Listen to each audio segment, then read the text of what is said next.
What was that driver presentation?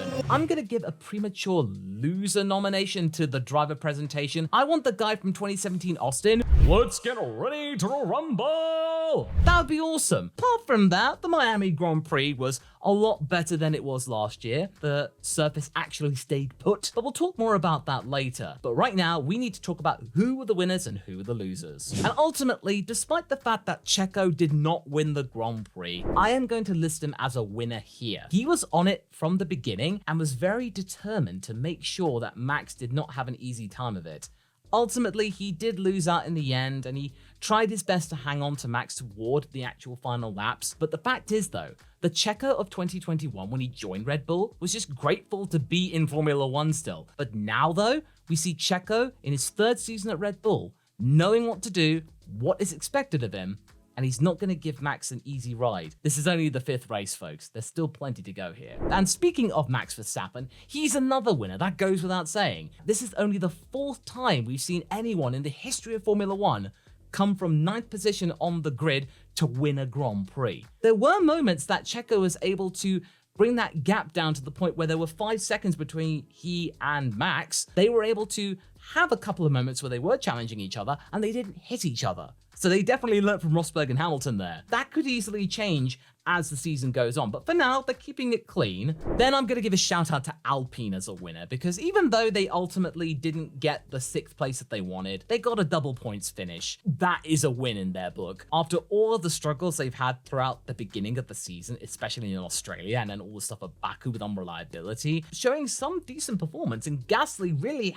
hanging in there, sort of competing with Sainz and George Russell for a while. A little bit of hope that things can improve, and that Alpine can at least secure P5 in the constructors, because McLaren certainly aren't going to, but I'll talk about more of them later. I'm really going to talk about that. Ocon's long strategy paid off this time around. Now, Alonso, I've got to talk about Alonso, of course. In quali, P2 on used soft tires. This is a really good car, and Alonso is on it. This does feel like Alonso's really kind of tailored himself to this car, and the car's coming to him instead of his teammate. I think if he had brand new tires, he could have actually given Checo a scare. He was being very measured, very sensible. He wasn't fighting the Red Bulls. He was picking his fights with Carlos Sainz. And then when Carlos got that penalty, but then when that happened, he was like, okay, I can push back, calm down. George was getting kind of close to Alonso, but ultimately, he was in control. He knows what to do. Alonso is a really good strategist. He's keeping an eye on what everyone else is doing. And now, Aston Martin has 100 points in the constructors. They've got 4th place in the bag, I reckon.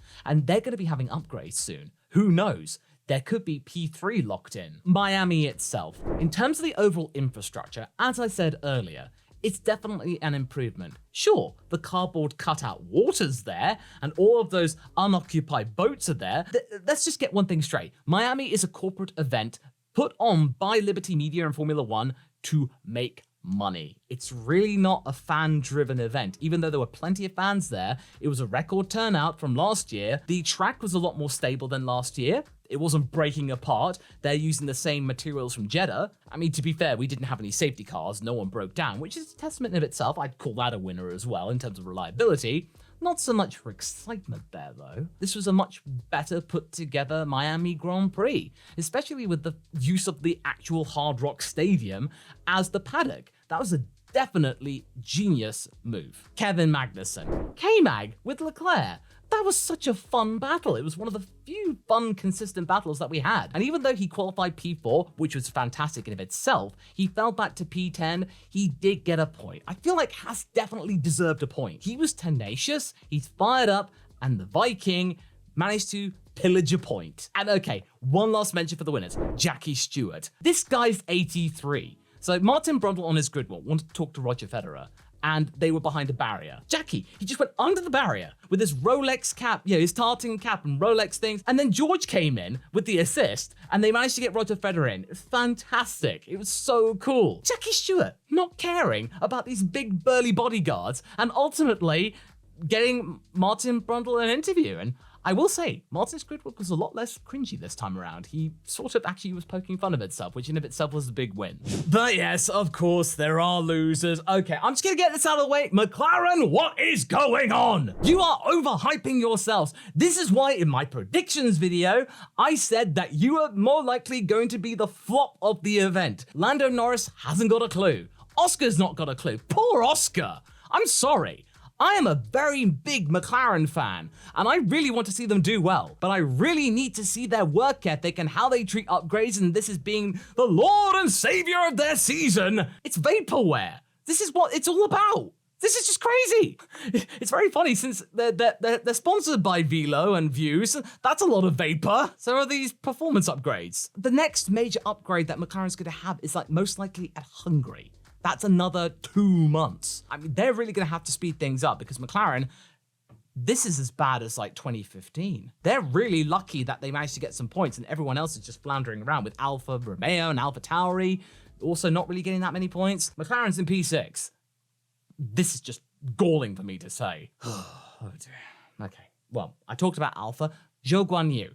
He did have some really promising moments earlier on in the season, and he has scored more points than Valtteri, but really he was just quite anonymous, and this was really amplified as well with Bottas, who I was gonna make him a winner, but it wasn't quite enough. He didn't actually get any points, but he was able to show some performance and sort of nearly get himself in there. But Bottas did enough and actually did stuff to manage to push him away from the loser category.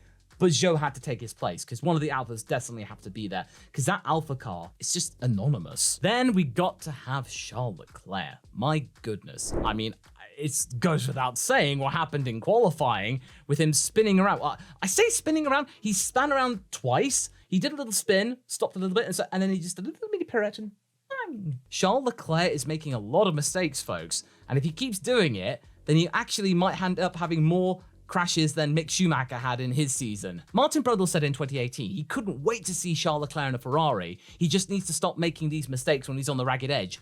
5 years later, he's still making those mistakes. Is Charles Leclerc champion material?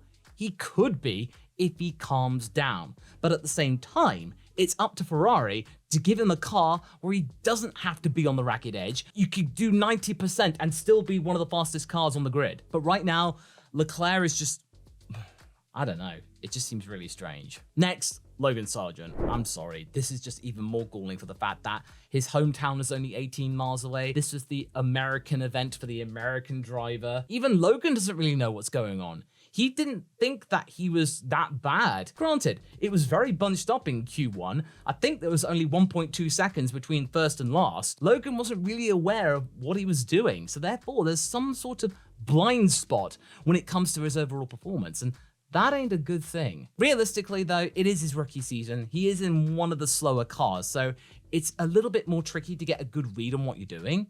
But I think his honeymoon phase is slowly coming to an end. And by Silverstone, he's probably going to get a little bit more criticism hurled his way, especially at Williams' home race. Not to mention for the fact the F2 roster this year is really strong. He's got to be looking over his shoulder. Then Lance Stroll. What's up with this guy? I'm going to keep it short because he was okay. He managed to pull up some positions. He almost got back into the points, but just when you compare him to Fernando, it just seems really strange that he's not able to capitalize and utilize the strengths that Aston Martin car has, whereas Fernando can. Yes, Fernando is a two-time world champion, and he's in the prime of his life right now for the 3rd time. But Lance has been there through thick and thin, that team. He should know that team inside and out. It just seems really odd.